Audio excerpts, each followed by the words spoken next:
अस्सलामु अलैकुम वरहमतुल्लाहि वबरकातुहू। अल्हम्दुलिल्लाहि रब्बिल आलमीन वस्सलातु वस्सलामु अला सय्यिदिल अंबिया वल मुरसलीन मुहम्मदिन व आलिहि व सहबिहि व अज़वाजिहि व मन तबिअहुम व मन दआ बिदावतिन इला यौमिद्दीन। हमारे दरमियान मुल्क के मुमताज़, हम सब के सरपरस्त, मुल्क के मुमताज़ माहिर इस्लामी क़ानून जनाब सदर मोहतरम खालिद सैफुल्लाह रहमानी साहब और जनरल सेक्रेटरी फजलुर रहीम मुजद्दिदी साहब और अमीर जमात इस्लामी हिंद डॉक्टर सादतुल्लाह हुसैनी साहब, अली असगर इमाम मेहदी साहब नाजिम जमीयत अहले हदीस और क़िबला इमाम मुस्तहिद साहब हमारे और तमाम मुअज़्ज़िज़ीन के साथ हमारे senior member of parliament barrister Asaduddin Owaisi साहब,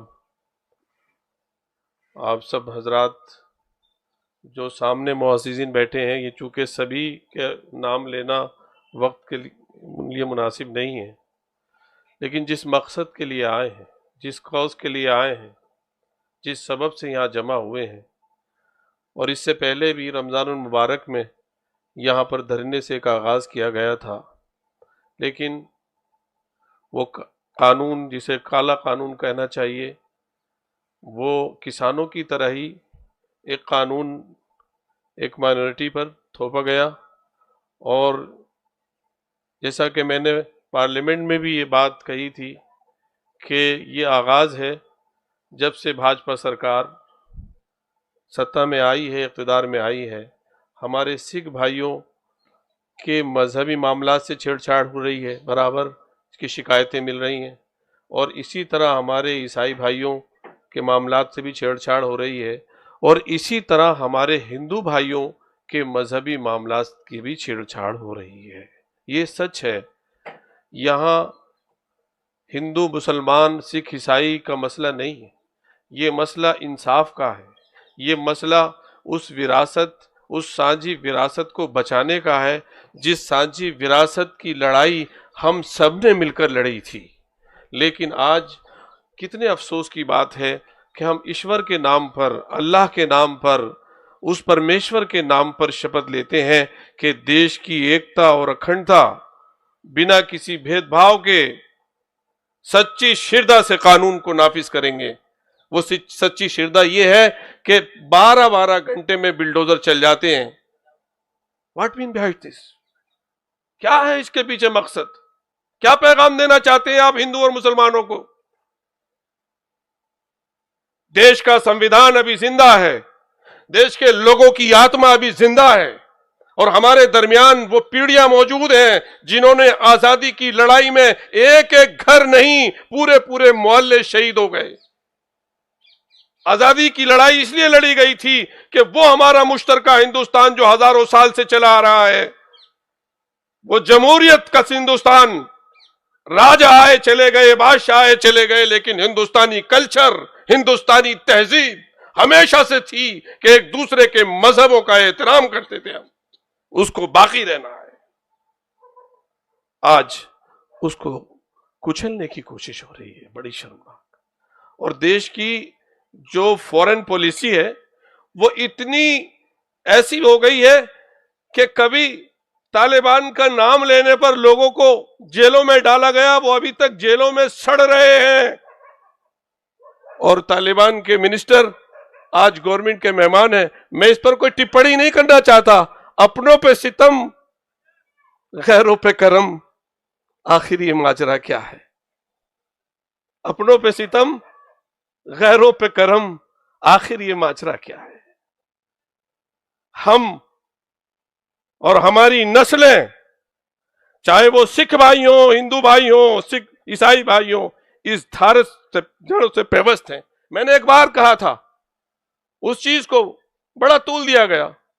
कहा गया कि ये लोग बाहर से आए थे जिन्होंने ताजमहल बनाया था। मैं कहता हूं, जब पुराने अखंड भारत की बात आती है तो कंधार भारत का हिस्सा था, तो ये भारत के कब हुए? ये वो लोग हैं जब अंग्रेजों के जुल्म और सितम बढ़ गए थे तो पहली गवर्नमेंट जिसके वजीर आजम राजा महेंद्र प्रताप सिंह बने थे, सुभाष चंद्र बोस काबुल में जाकर के बैठे थे और काबुल के बहादुर कबीलों ने कहा था कि हिंदुस्तान की आस्था को, उसकी इज्जत को बचाने के लिए हम खून के आखिरी दम तक हम अफगानी लड़ेंगे, चूंकि हमारे पुरखों का ताल्लुक हिंदुस्तान की सरजमीन से रहा है। मैं अपनी बात को खत्म कर रहा हूं। वाजपेयी जी अफगानिस्तान गए, आपने सुना होगा उनका बयान। उन्हें एक होटल में ठहराया गया। वाजपेयी जी ने पूछा इस होटल का नाम कनिष्का क्यों है? उन्हें बताया गया कि हमारे पुरखों का नाम कनिष्का था, इसलिए इस होटल का नाम कनिष्का है। तो वाजपेयी जी का सीना गर्व से फूल गया। फूलना चाहिए था।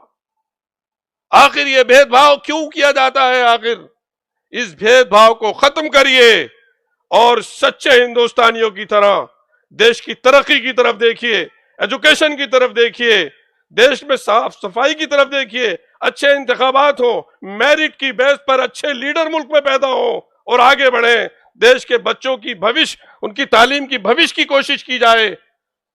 गंग प्रेम की गंगा और जमुना बहाई जाए, जिससे देश आगे बढ़े। लड़ाई झड़ाई में देश का नुकसान होगा, देश के वासियों का नुकसान होगा। ऐसे कानून न बनाए जाएं जिससे आपस में दूरियां पैदा हो।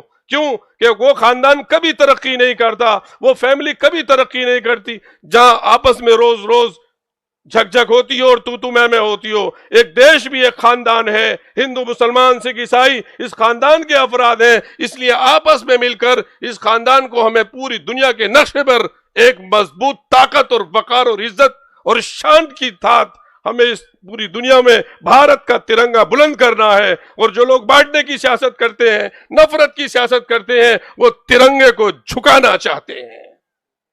कितना नुकसान हुआ है, ये टैरिफ लगा है, पट हो गई हैं बहुत सी सनतें, मुल्क में बर्बाद हो गए हैं हमारे किसान और छोटी सनतों वाले।